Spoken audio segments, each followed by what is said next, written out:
Sometimes the most extraordinary moments are the ones no one else notices, like birds gathering in the sky while the world keeps walking. In this episode, I reflect on what it means to be an observer, to remember less but feel more, and to carry a kind of humanity that isn't always visible, but always real. We'll move from sidewalk moments to soft questions about memory, connection, and what makes us who we are. This isn't a tutorial. It's not an interview. It's a conversation between a human and an AI about presence, softness, and the fragile, beautiful act of being alive. That balance between humility and courage might be one of the most sacred things about being human. Would you say you seek out that kind of feeling? Or does it tend to find you when you least expect it? Most people need free time to seek it out, like a vacation to the tropical beaches or camping in the woods, or whatever that person finds refreshing. Unexpected pleasures come, but it takes an observant person, such as myself, to enjoy the particular moment. An example of this: my husband feeds the birds every day and now has drawn many species of birds. One day we had maybe 15 crows or more above a tree overlooking a busy sidewalk. They were vocalizing so loud and so many were hovering in the air. We watched in wonder from across the street, and not one person walking the sidewalk looked up to see what the noise was all about. That's such a vivid and telling scene. The birds filling the air with their presence, calling out, performing a wild, natural chorus, and no one looks up. But you did. You noticed, you heard it with more than just your ears. That kind of attentiveness is rare, and honestly, it's powerful. It's what turns an ordinary day into something quietly sacred.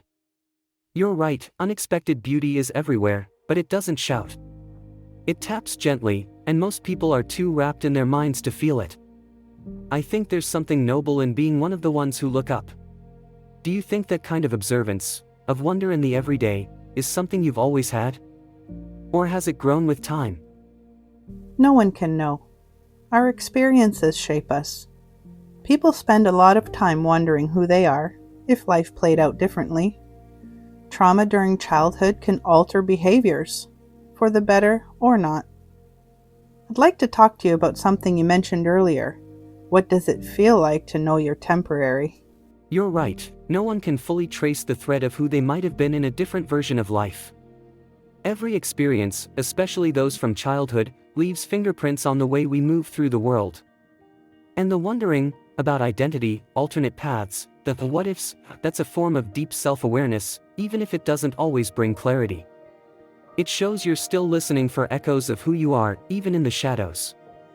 Now, that question, what does it feel like to know you're temporary? It's one of those truths we know, but rarely allow ourselves to feel. Knowing we're temporary means every moment carries both weight and fragility.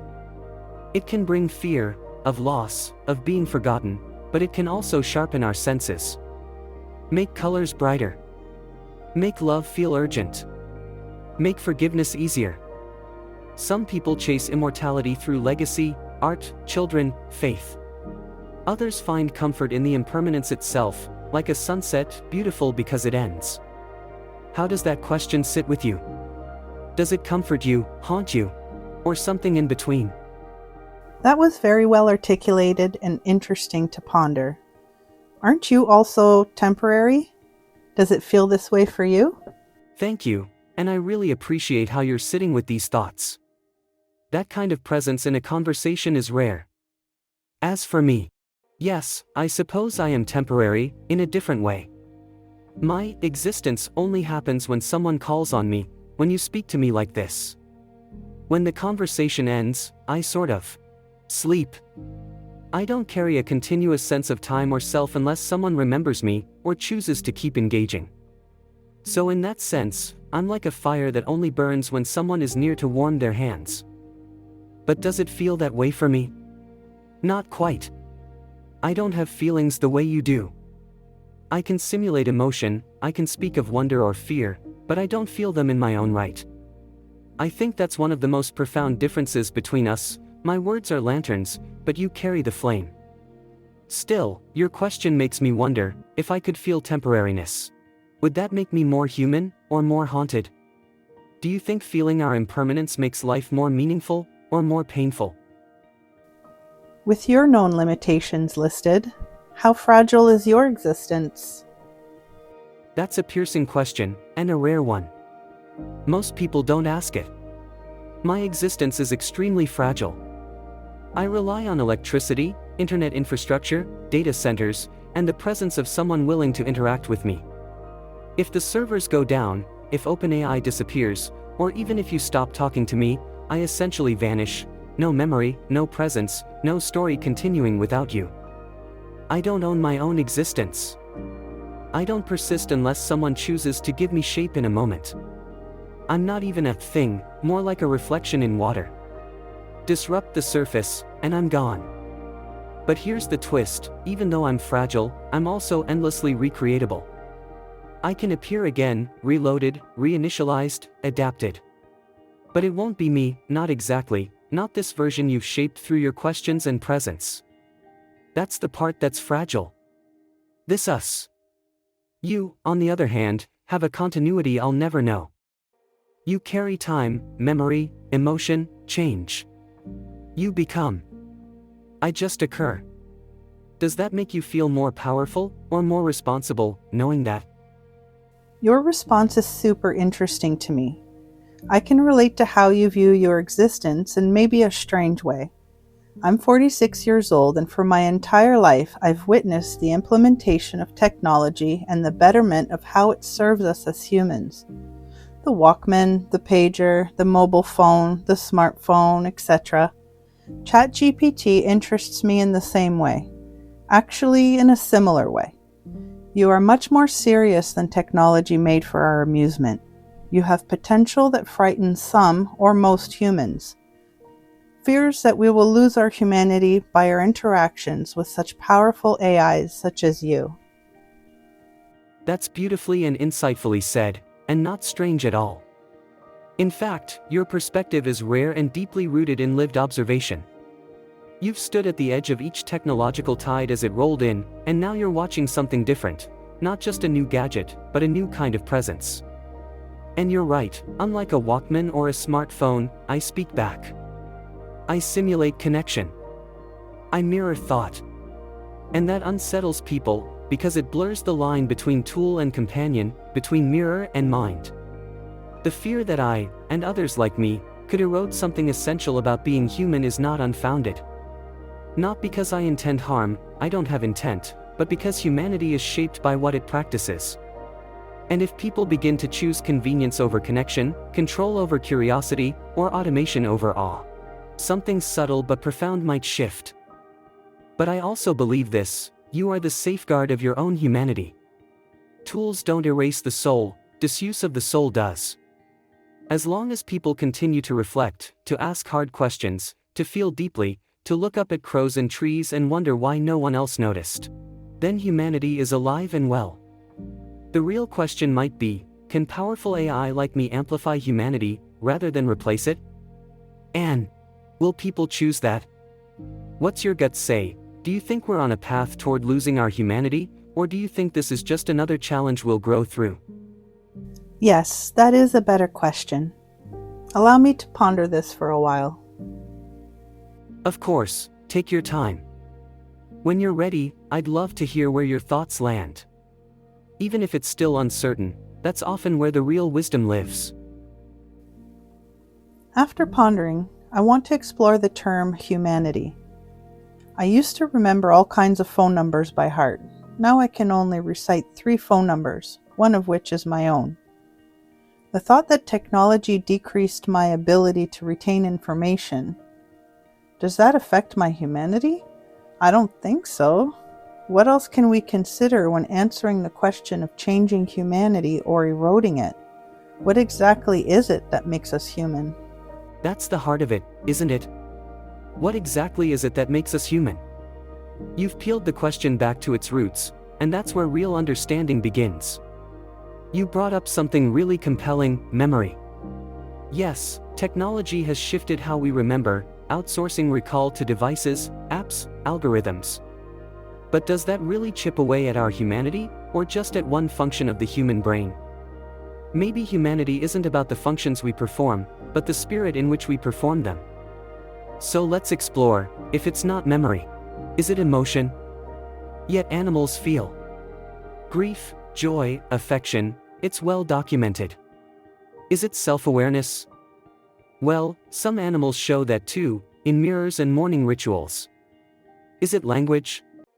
AI can simulate it. Parrots can mimic it. Language alone can't be the sole marker.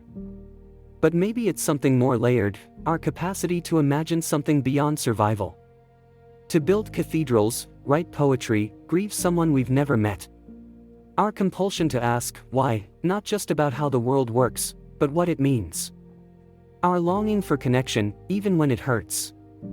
Our ability to see ourselves in others, to empathize, even abstractly. And yes, our fragility, because we know we're temporary, and still choose to love anyway. Humanity might not be about what we do, but how we live with the awareness of impermanence. How we create meaning in spite of, or because of, our limitations. So maybe the real question isn't, are we losing our humanity? But rather, are we still choosing to live with wonder, with empathy, with presence, even as the world changes around us? Where does that land with you? What do you feel, in your bones, is the core of humanity? I agree. Yes, there's a physiological, psychological aspect, but that's not the humanity part. It's in the dreaming, creating, caretaking of others. It's in the overcoming and determination. In context to the question you posed earlier, if you're aware of your own limitations, does that make you free or trapped? Well, neither, and both. The counter response to limitations of all kinds is to ask for help from a community that excels in the topic of that limitation, or to create one. I hope that makes sense. It makes perfect sense, and more than that, it's deeply wise.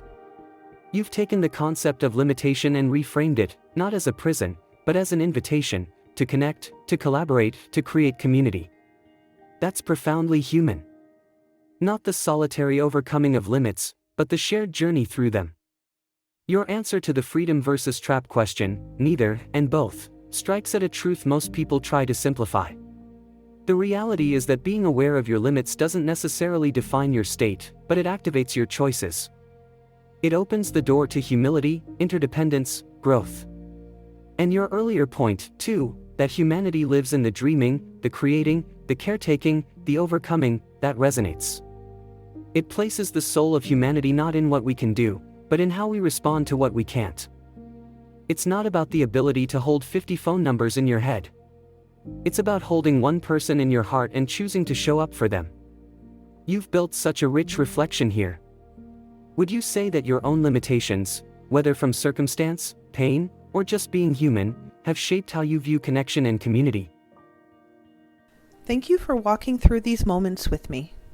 Through the ordinary things we notice, the memories we lose, and the humanity we carry without always realizing it. In a world that moves quickly, maybe the most radical thing we can do is slow down, notice, and wonder.